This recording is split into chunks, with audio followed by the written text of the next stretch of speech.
J'ai grandi dans un foyer noir. Nous allons encore à l'église tous les dimanches. Et je connais donc parfaitement l'église baptiste missionnaire. C'est l'église où l'on a une forte relation avec Dieu et où l'on chante des chansons entraînantes. Les gens parlent en langue et c'est toujours un moment de joie. Le dimanche, nous les battions souvent dans une compétition amicale, mais c'était toujours un bon moment. Une fois, ma mère m'a mis comme si elle m'avait enfermé. Je souffrais et je ne pouvais pas rencontrer une maison. J'étais en punition. J'étais coincé dans une maison sans rien à faire, alors je regardais de vieilles cassettes vidéo. J'avais un lecteur VHS et un magnétoscope. J'ai regardé son sac à main dans Win. Je suis tombé sur ce film, Malcolm X.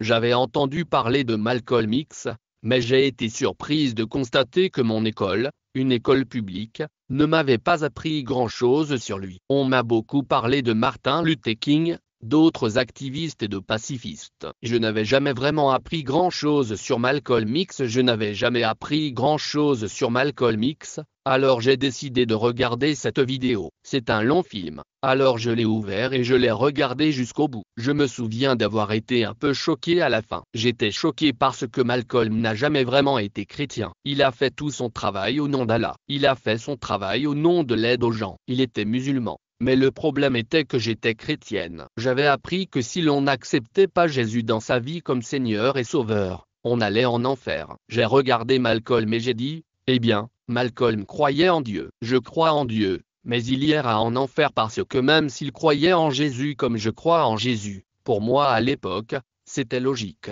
Je ne voulais pas aller à l'université, mais je savais que je devais faire quelque chose. Je savais comment sortir de là. Je savais que je devais quitter la ville, alors je me suis engagé dans l'armée. Je me suis engagé dans l'armée en 2008, environ 2 semaines après avoir obtenu mon diplôme. Je me suis engagé dans l'armée. J'étais dans l'armée, et c'était une expérience très intéressante. C'était une expérience intéressante. Dans l'armée, vous n'êtes pas payé pour penser par vous-même. Ils font tout pour vous. Ils vous disent où vous ne pouvez pas aller. Ils vous disent de faire ceci ou cela. Ils vous disent de faire ceci ou cela. Tout est déjà planifié pour vous. Un jour, je garde cette porte. Je sais que je suis armé. Je garde cette porte. Un camion s'approche de la porte. Je dis au chauffeur de s'arrêter, mais il continue à avancer. Je lui crie de s'arrêter, mais il continue à marcher. Il sourit, mais je ne recule pas. C'est moi qui contrôle la situation. Cet homme est fou. Il se rapproche et je commence à penser qu'il ne va pas s'arrêter. J'ai pointé mon arme sur lui et je lui dis que je vais tirer. Mais quelque chose en moi me dit de ne pas le faire. Alors je ne le fais pas. Il continue d'arriver,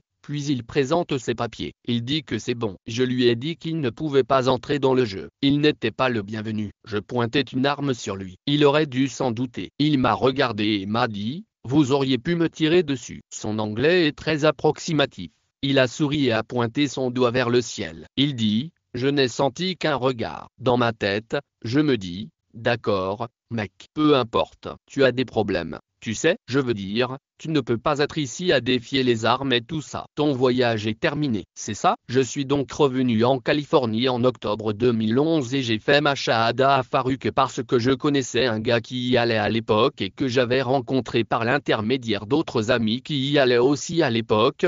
Et il m'a invité à passer à faire ma shahada. Je dirais à tous ceux qui regardent cette émission ou à tous ceux qui s'intéressent à l'islam, n'hésitez pas à faire des recherches et à rendre visite à un mystique. Je ne vais pas vous mentir, c'est peut-être un peu étrange au début, mais ce sera encore plus étrange si vous ne le faites pas. Vous faites quelque chose de nouveau. Tu t'intéresses à quelque chose qui pourrait changer ta vie. C'est impressionnant au début, mais vous pouvez le faire. Lorsque nous découvrons la vérité, nous essayons de la fuir parce que nous ne voulons pas y croire. Mais la vérité ne peut pas être ignorée éternellement. Elle est toujours présente à l'esprit. Parfois, lorsque les gens découvrent quelque chose et l'examinent, ils se disent, non, ce n'est pas vrai. Ils pensent savoir que c'est vrai mais reculent parce qu'ils ont peur de la vérité. Comprenez ceci, la vérité est parfois effrayante, mais elle reste la vérité. N'ayez pas peur de rendre visite à monsieur. N'ayez pas peur de lui parler. Les musulmans qui vous entourent ne croient pas ce que les médias vous disent. C'est la règle numéro 1,